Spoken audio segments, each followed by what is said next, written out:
friends, are you ready? 3, 2, 1, let's go! Halo, kembali lagi bersama saya Landi Alia Putri Perdani yang akan menemani kalian 5 menit ke depan. Yuk, satu hari belajar bersama. Pada hari ini saya akan membawakan materi terkait pajak. Yuk disimak.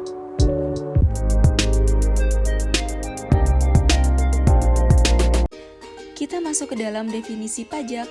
Jadi, dalam Undang-Undang Nomor 28 Tahun 2007 tentang Ketentuan Umum dan Tata Cara Perpajakan atau KUP, pajak adalah kontribusi wajib kepada negara yang terutang oleh orang pribadi atau badan yang bersifat memaksa berdasarkan undang-undang dengan tidak mendapatkan imbalan secara langsung dan digunakan untuk keperluan negara bagi sebesar-besarnya kemakmuran rakyat. Dari pengertian di atas dapat disimpulkan jika pajak merupakan kontribusi yang harus dilaksanakan wajib pajak. Namun, siapakah wajib pajak itu?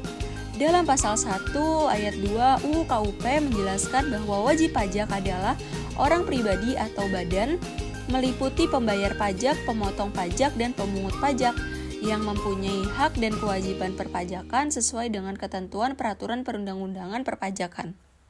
Sementara itu, Menteri Keuangan Sri Mulyani menyebut kedatangan Presiden ke kantor pajak untuk melihat langsung pelayanan dan pelaksanaan penyampaian SPT tahunan. Bapak Presiden adalah untuk penyerahan SPT orang pribadi yang jumlahnya meningkat ya dari tahun lalu, tadinya 5,5 ke 6,6, jadi kenaikannya itu lebih dari 20%. Kita sangat senang tentu bahwa masyarakat melakukan pelaksanaan kewajiban undang-undang dan terutama melalui e-filing. Meskipun tadi makanya Bapak Presiden ingin tahu apakah masih ada masyarakat yang datang ke kantor pajak. Selanjutnya yaitu fungsi pajak. Terdapat 4 fungsi secara umum, yaitu yang pertama fungsi anggaran. Fungsi anggaran yaitu sebagai sumber dana bagi pemerintah untuk membiayai pengeluaran-pengeluarannya. Dan selanjutnya yang kedua itu fungsi mengatur, yaitu sebagai alat pengatur atau melaksanakan pemerintah dalam bidang sosial ekonomi. Yang ketiga itu stabilitas, yaitu pajak sebagai penerimaan negara dapat digunakan untuk menjalankan kebijakan-kebijakan pemerintah. Dan yang keempat yaitu redistribusi pendapatan, yaitu penerimaan negara dari pajak digunakan untuk membiayai pengeluaran umum dan penggunaan nasional sehingga dapat membuka kesempatan kerja dengan tujuan untuk meningkatkan pendapatan masyarakat. Sistem pemungutan pajak.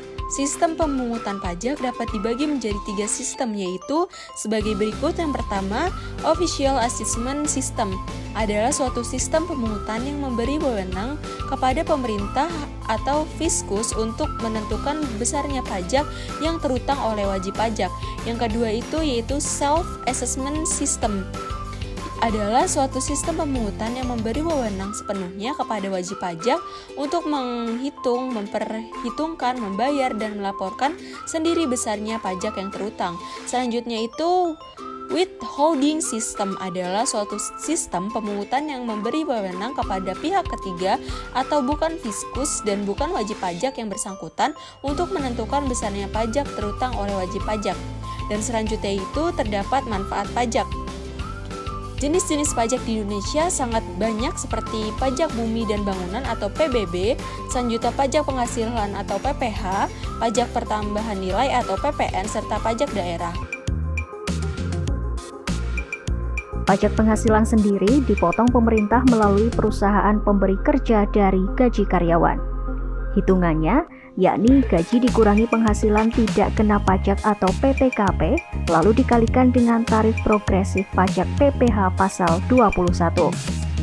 Sementara itu, bagi wajib pajak yang memiliki tanggungan seperti anak, ada pengurangan lainnya selain PTKP.